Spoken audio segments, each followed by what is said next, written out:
So by popular demand, I will be covering some Dual Blades guides. I'm surprised this was so widely requested in the comments and on Discord, for two reasons. The first reason is that it's a brain-dead easy weapon, but the second reason is that the pinned guide on our favourite place, r/MonsterHunterMeta, is good for once. This guide by Pilgrim is 75 pages long and packed full of useful information. I'll just quickly scroll through the first few pages. Covering sharpness mechanics is great because it's super important for dual blades, and it's information that new players might not necessarily be aware of. The explanations of the changes from Rise to Sunbreak and the What Changed section for each title update are really helpful for someone returning to the game. All the general info on dual blades and progression set guides are at the end of the document, but I don't feel like I need to cover those as we are focusing on meta sets. He has brief outlines of the key skills used in the set templates and lists some efficient armor pieces. You may notice here that there are outlines for Bloodlust, Standard or Dragonheart set. If you're allergic to Berserk, you could run Bloodlust or Standard sets, but they're just a lot weaker, and the Berserk templates in here should be very comfortable, whilst the Dragonheart sets are strong but very uncomfortable to use. The Berserk sets are well optimized with all the skills you need. Unfortunately though, they are only on Blood Awakening level 1, as Pilgrim believed it would be too difficult to build for Blood Awakening 3. The Berserk 2 charm with 2/2/2 slots may sound hard to get, but if you can roll a useful secondary skill, this cuts down the slot requirement, and you can just settle for Berserk 1. I've discussed this template with Pilgrim, and he has also decided not to include Bloodlust, as managing Berserk and Bloodlust drain simultaneously is daunting for most players. But if you're good at dual blades, you could consider using the Risen Shigari coil to get Bloodlust and Frenzied Bloodlust for more wire bugs to spam Spiral Slash with. Since these sets in this guide are fine, the only nitpicks I have are with the matchup info, most of which has been written in past title updates. The massive amount of element we have gained changes how he fights his monsters now relative to how he fought them in base Sunbreak. For fire, with Baroth, its head is 40 fire when there's no mud on it. You will do more damage hitting its head than its arms, even though you can't spiral its head. For Aurora Somnocanth, you don't actually aim for their head, but you try to spiral the head fin. For Armordron, you generally want to spiral the tail, but you can also chop its front feet, which are 25 fire, and trip him when broken. And you'll actually do less damage on the Mudball when he has it out, since it takes no element damage. For water, I would recommend targeting the back legs on regular and scored Magnamalo, since they're always above 20 water, and you can trip him once by hitting them. You can't spiral them, but DFR works well. With Paixxe Arachna, you want to hit the hind legs when they're webbed, since these are 20 water, whilst the forelegs are 10 water. You don't want to Demon Flight Teostra's wings, you want to DFR its front legs. For Thunder, Somnocanth's neck is hard to access, hitting its head is more practical, but hitting the tail is actually strongest since it has the highest Thunder hit zone at 30. Nagakuga's cut wing is 35 Thunder. With at least white sharpness, you won't bounce on it, and it's worthwhile to hit with dual blades, since you do a lot of damage and can trip him with it. For Mizitsune, you want to DFR its feet, which have high Thunder hit zones and can trip him, whilst its head, tail and dorsal fin have worse Thunder hit zones. Also, Spine Ride sucks now. For Ice, these monsters listed for the Auroracanth dual blades have low ice hit zones in general. However, I would still recommend Kushala dual blades with Ellenbane on Violet Mizitsune. With Violet Mizu, you can just DFR its feet as mentioned here, which will provide the best damage and is pretty easy. Against Zenogre, you can spiral its back by aiming your spiral between its rear legs, almost up its ass basically. This gives a lot more damage than hitting head and can flinch it easily. Teostra shouldn't be in the ice section anymore. For Dragon, Gazmagorm's arms, whilst not a good Zephyr hit zone, are a good Dragon hit zone and can trip him in the second phase. And with Gormagala, I think fire is stronger on him in general. It's just the antenna that take more Dragon damage, but those aren't active for most of the hunt. In summary, the guide is great. It has a lot of info about dual blades in general, and all I had to cover were some minor nitpicks with outdated matchup strategies. The meta Berserk sets here are great options for the average player. Now onto the less good guides. First up is a guide from the legendary RageGaming, a channel that has gained a reputation for Monster Hunter misinformation. The title of this video best dual blades build is very misleading. With this set they are using Dragon Conversion and no health drain. A Berserk set with Metal Hellfire and Strife would do way more damage and is arguably more comfortable with infinite stamina and one-shot protection. The skills list here itself isn't too bad, at least on the Dragon set, but I really hate how inefficient this set is with slots, with lots of 2-slot decos placed into 4 slots. It's very poorly optimized. The biggest issue I have with this guide is how lazy it is. The poor optimization on the Dragon set screws over the sets of the other elements. He doesn't actually show the skills list on the other elements, but I decided to reconstruct identical sets using Augment and Charm mods to show exactly what he's missing. So, what do you lose on this template when you don't get the 3-4 slots from Silver Slices? The Water set loses 3 levels of Master's Touch, 2 levels of Critical Element, and 2 levels of Element Exploit.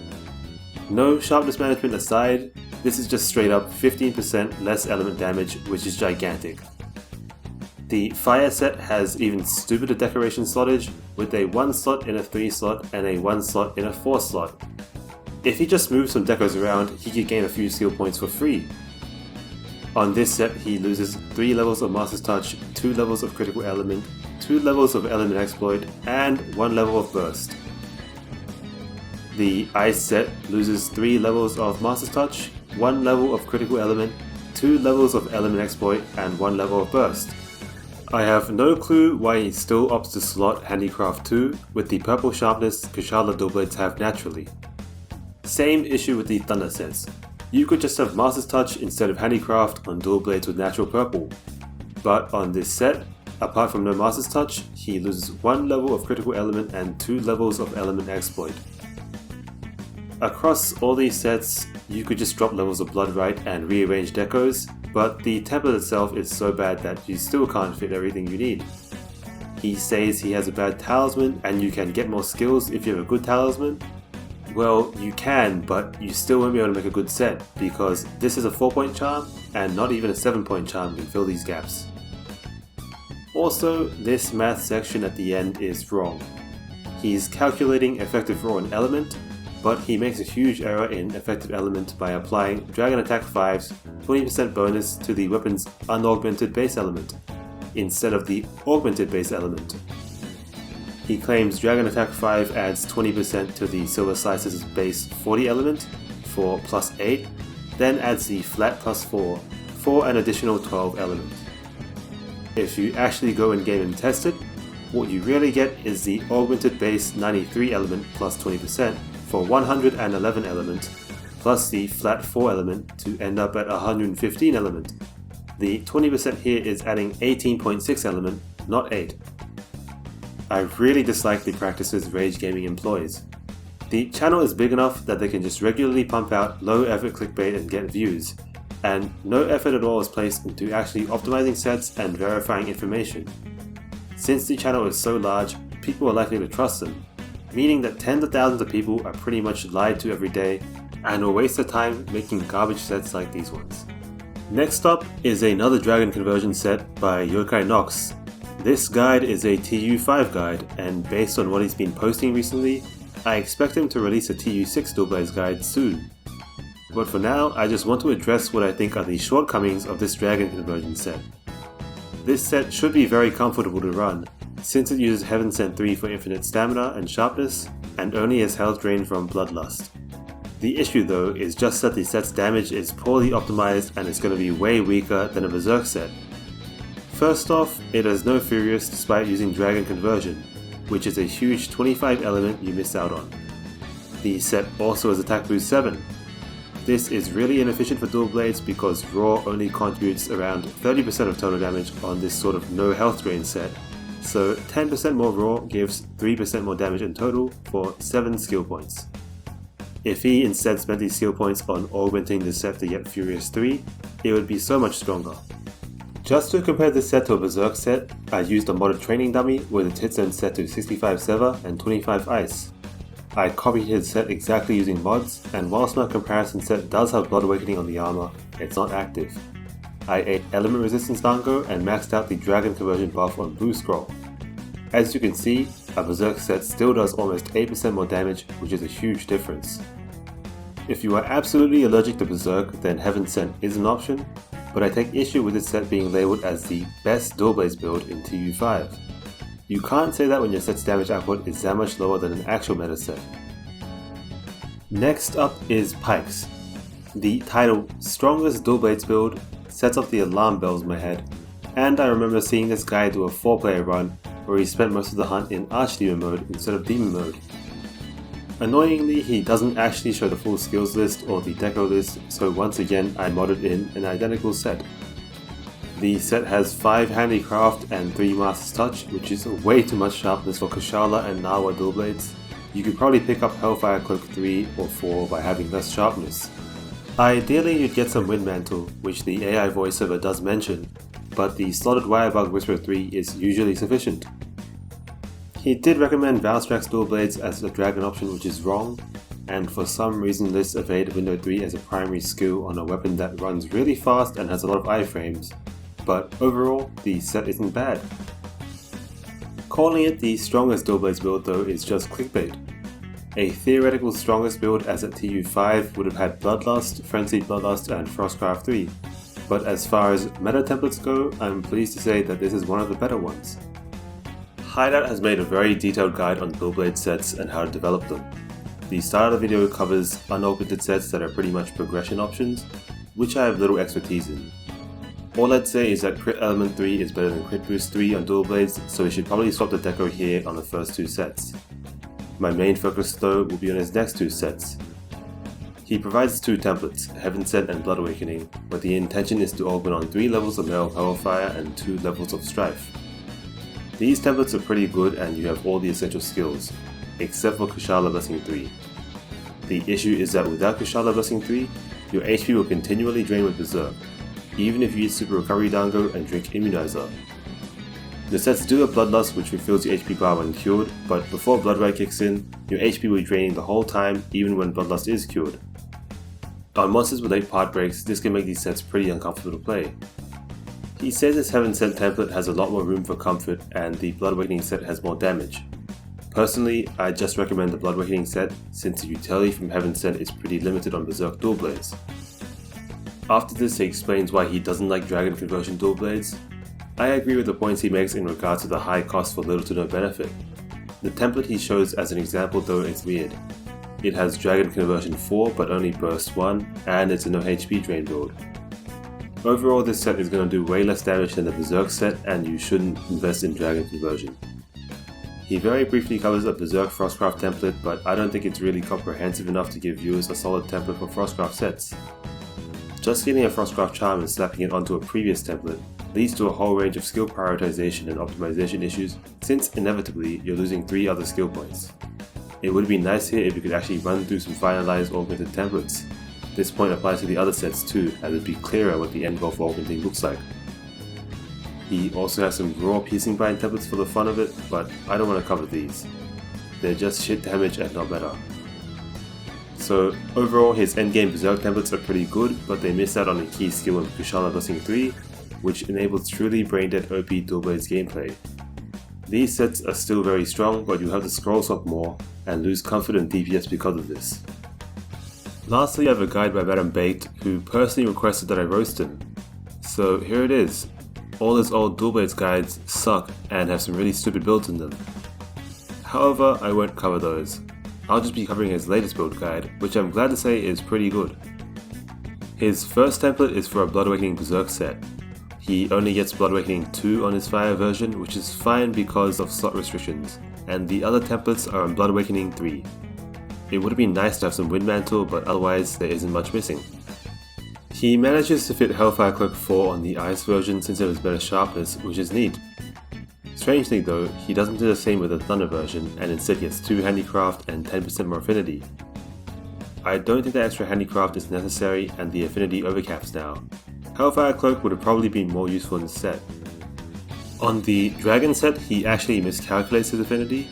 He has 25% from Crit Eye, 50% from Weakness Exploit, 20% from Strife, and 20% from Max Might, for a total of 115% affinity. You should have swapped out the extra Crit Eye Plus decos for something like Attack Boost 4 or Coalescence 2 plus Resentment 2 for a marginal boost to damage. The charm with Kush Blessing 2, Berserk 1 and 2 slots may look difficult to get, but it's essentially just a 5-point charm. Any Berserk charm with additional useful skills and decent slottage can be substituted for this, although you have to reshuffle some decorations and probably put some Kushala Blessing decos into 2 slots instead of 1 slots. His next template adds Frostcraft 3. This is going to be expensive and most people will have a hard time building this because it relies on a better charm. The charm will need Berserk and 2 points of either Frostcraft, Mail of Hellfire or Strife. High cost aside though, the Frostcraft sets are very strong. However, they do sacrifice Powder Mantle. In matchups where you don't have chances to sheath often, these sets will actually turn out to be weaker. His third set is a Frostcraft 3 set with no Blood Awakening. I don't know why he includes this as it doesn't look any cheaper than the Blood Awakening version, requiring the same sort of charm and augments, and apart from having some more skill points to spend on comfort, it just does less damage. His fourth template is Heaven Sent with Berserk. The required augments here are pretty steep because one of his armor pieces has both Mail of Hellfire and Strife, but again, if you get one of these skills on your Berserk charm, then you won't need the double augment. I noticed these Heaven Sent sets have Bloodlust and Frenzied Bloodlust, which is great for Wirebug uptime, but ends up overcapping affinity to 120%. If you have worse augments or a worse charm, then you should just take out levels of Max Might to fit other essential skills. With these slots on Amatsu armor, you might have to cope and put Kushala Blessing decos into 2 slots. My issue with Heaven Sent sets for Dual Blades though, is that they're just less damage than Blood Awakening sets, and I don't really think that they're that much more comfortable. Also an issue here is that this template can't fit Powder Mantle, which is a pretty significant damage loss. Finally, he has a budget template with Berserk but no Blood Awakening, Frostcraft or Heaven Sent. The skills list looks fine, but I don't really think this set is that cheap, since the augment requirements are basically the same as with the other sets. The only difference is that he doesn't use a Berserk charm here, but instead uses Chaotic Core Legs. Affinity is overcapped again, so I guess that leaves you some flexibility for a weaker charm, if you take out Max Might 2 and shuffle stuff around. Overall, Madam Baked has come a long way in terms of set building since his earlier guides. Whilst the last 3 sets have issues in terms of relevance and optimization, the first 2 sets are very strong. Fortunately for Dual Blades players, most of these meta guides are a lot better than the equivalent Switch Axe and Charge Blade guides. Pilgrim has a great in-depth guide that goes through the basics, progression, matchups, and some strong affordable endgame sets. Madam Baked has some more expensive, but even stronger sets for those of you who are luckier. Paixxe and Hydeout has some pretty good sets too, despite some minor issues, but I do not recommend Yokai Nox's TU5 sets, and I hope he addresses the issues I've raised and makes some better sets in the TU6 guide. Lastly, RageGaming's Dual Blades guide, and their Monster Hunter guides in general, are dog shit, and I hope more people hold them accountable for their low effort, low quality content. Thanks for watching, and let me know if you have any questions.